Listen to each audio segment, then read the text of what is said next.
Do the rich people cringe and say, don't tell them that, Rob? Yes. Don't tell people what you know. Wow. Keep them poor.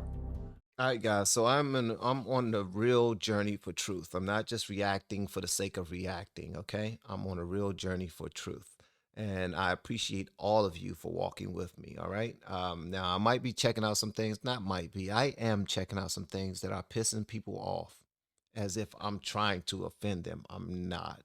I'm really not.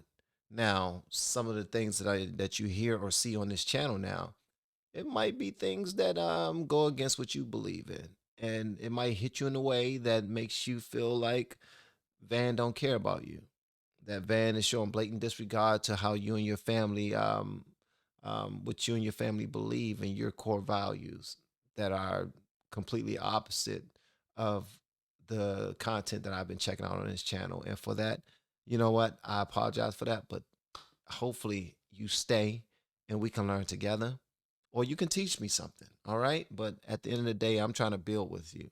Hopefully you're trying to build with me too. So this one right here is The Speech That Broke the Internet by Robert Kiyosaki. And the only reason why I want to check this out is because there was this engineer that I worked with. His name is Robert also, not Kiyosaki, but his name was Robert. And he worked at an Army Research Laboratory that I had to go to monthly and inspect the above ground storage tanks. I used to inspect above ground storage tanks and underground storage tanks and everything else that held oil on our installations. And this particular base was far away from my where I went to work on a day-to-day basis. That's why I only had to go there monthly. But whenever I went to this base, this Army Research Lab, and I went to go inspect their tanks, Rob, I will always speak to him. Real good guy. Fought for the country. Of obviously military. He was able to became real high on in ranking, and he was just a student of life, but he was also very dialed in to exactly what he needed to do in order for his family to accomplish the economical goals that they wanted to accomplish.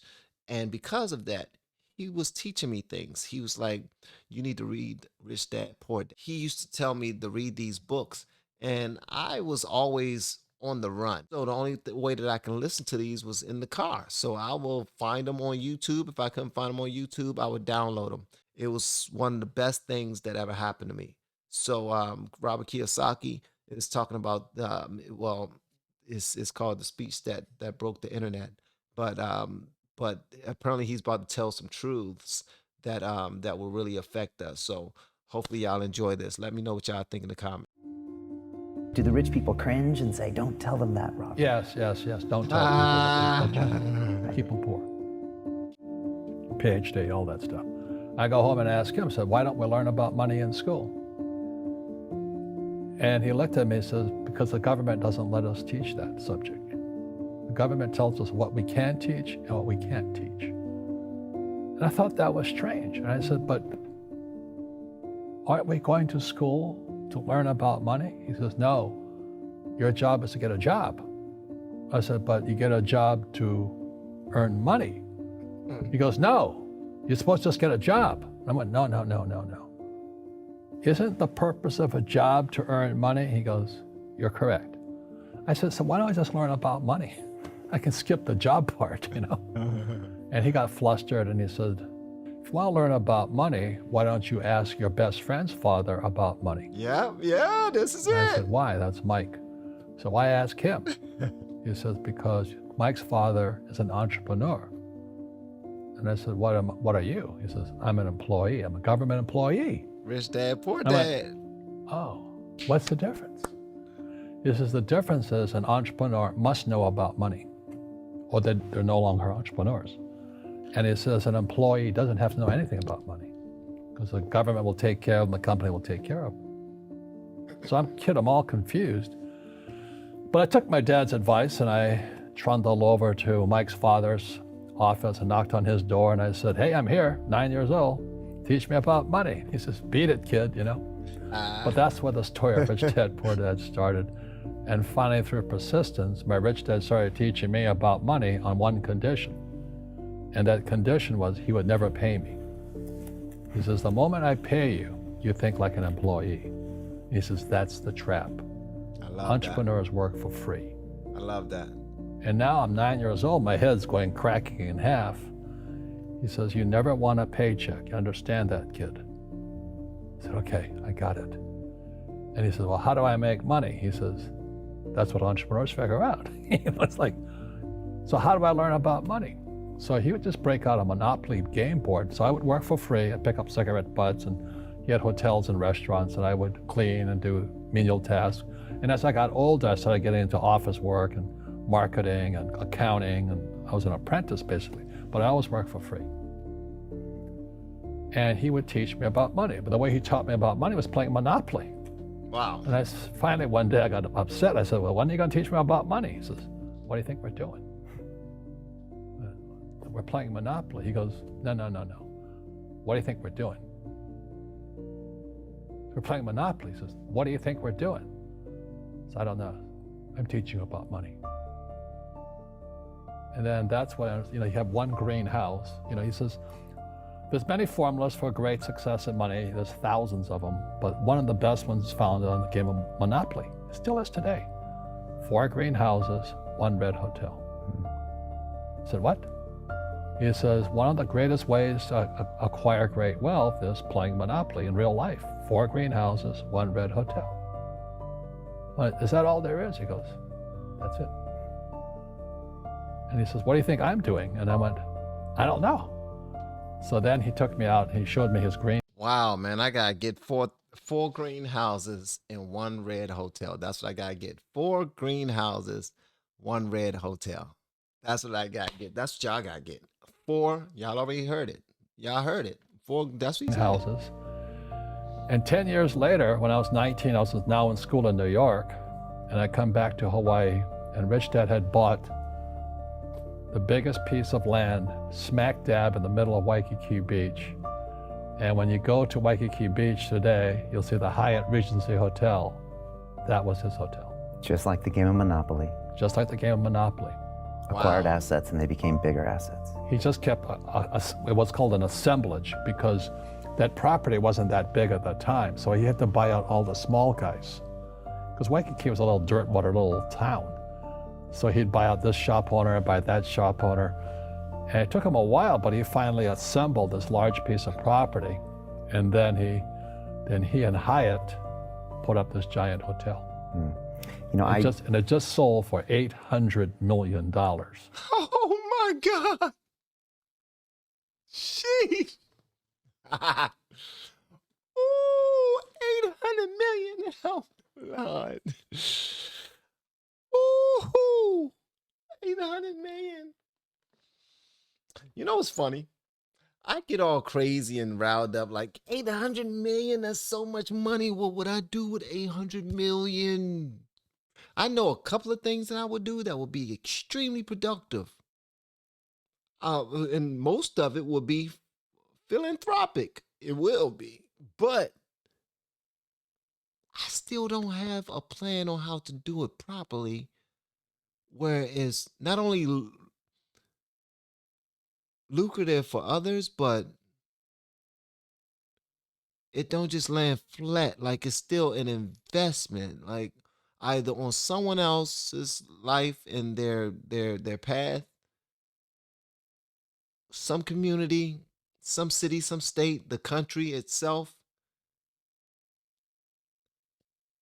I don't have a plan for it. Something like Elon Musk. I think somebody from one that owned one country, someone told him that with Elon Musk money, we can take care of everybody. And Elon Musk called their bluff and said, okay, show me a plan on how you would do that. Most people can run their mouth about it and be like, that's why most people who get rich, they end up going broke because they don't know how to handle their money. So yeah, I'm excited to hear $800 million, but I don't know what I would do with $800 million. So that's how I learned about money. Wow. Playing I've had Monopoly. financial crashes. I've had people stab me in the back, but they're all good because I grow from it. That's spirituality. Right. You know, people who are afraid of making mistakes, like they teach in school, they don't ever grow. Because spirituality is there's good and there's bad, there's right and there's wrong, there's up and there's down. Most people only want to be right. They only want to be positive. That's right. Well, you can't have that. That's not reality. It's not reality at all. Well, I wasn't poor by most people's standards, but I came from a family with a poor attitude, if you know what I mean. Because rich, poor, middle class, poverty starts with a fundamental attitude. Poverty is passed on. It's taught in your families. It is. It is. And middle class is taught in families. It is. And so the people right now who are sitting at home, who are struggling financially or worried about money or unhappy, they may be making a lot of money, but unhappy with what they're doing, it was probably taught to you. You know, your super ego was taught, get a job, work hard, or you'll never be rich, or the rich are evil, or whatever. The school system will never teach you about money. The school system was designed to teach you to be an employee, which is important, or a doctor or a lawyer, a specialist, but never about money. And what most people lack is real business knowledge. Now, I will say this. I love the fact that, you know, we're learning about money, but every single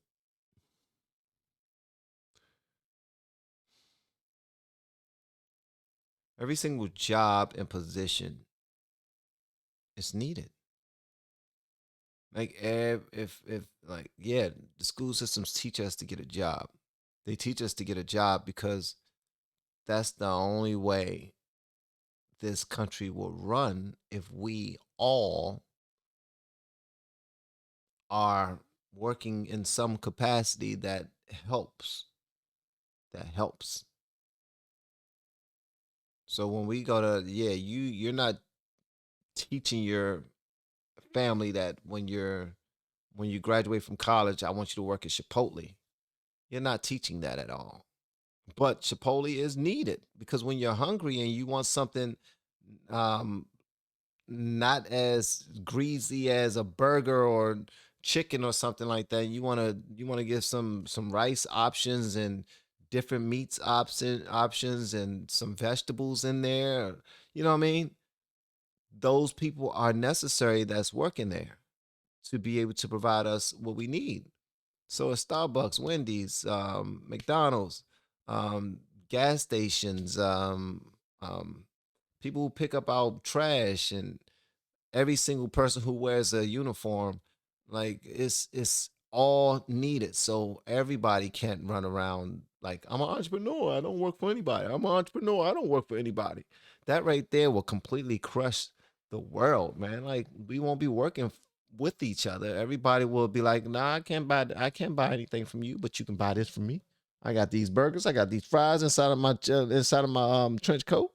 Or you don't want them? All right, cool. I go to somebody else." And like, so everything's necessary. It's in my Like opinion. accounting, you know, like debt, like taxes. You got to know that stuff, but they don't teach it in school to anybody. So, and then when people ask me, how did your rich dad learn this when your poor dad, a PhD, didn't? And the answer is very simply, my rich dad was my best friend's father. His father died when he was 13. So rich dad had this family business at 13 to run. So he had to drop out of school, which was his blessing. You know, there's blessings, and you know, sometimes the blessing doesn't look like a blessing, but it turned out to be a blessing. Yeah. And then his teachers became his bookkeeper, his accountant, his attorney, his banker, his real estate agents. So he has what I call real teachers, not these fake teachers in school. You see, most teachers in school, they're out of ethics. They teach subjects they themselves don't practice. I asked the teacher, I said, you know, I'm in my third year of calculus now. It was called strength of materials.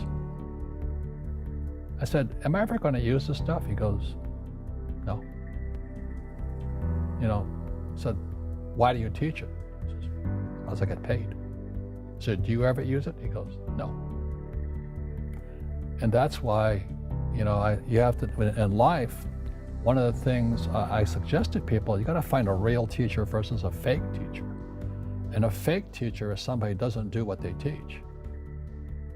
And a real teacher is doing what they teach every day. So my accountants, my attorneys, they're in it every single day. That's how I learn, because every day I'm solving problems in my business.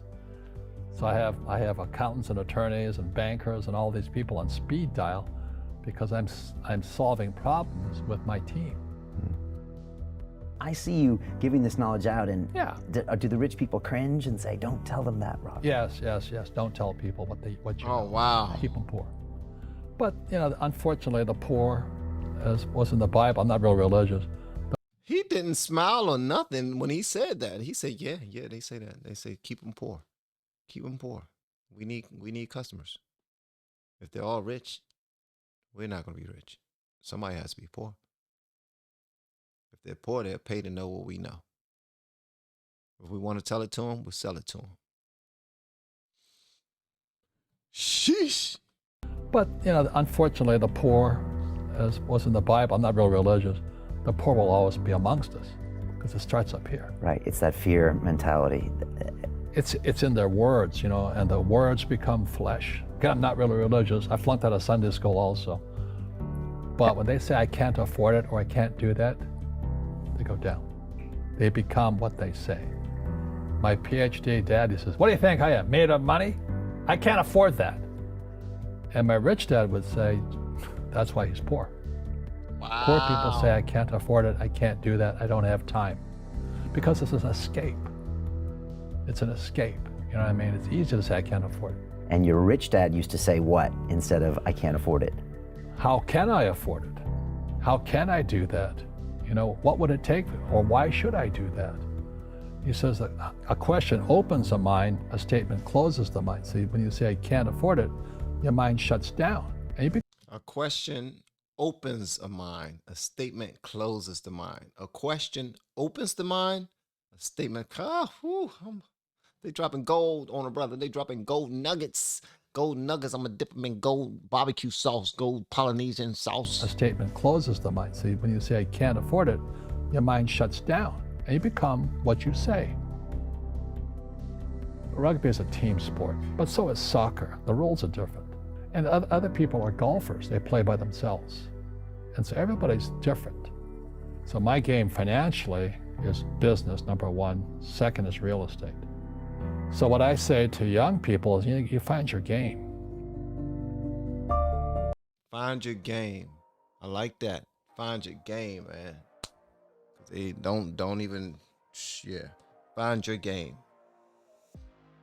That's what I say. Find your game. There's been some people that I've been talking to, because I don't know if some of y'all know, but I'm actually teaching people how to do this internet stuff, because a great deal of time I spend studying it.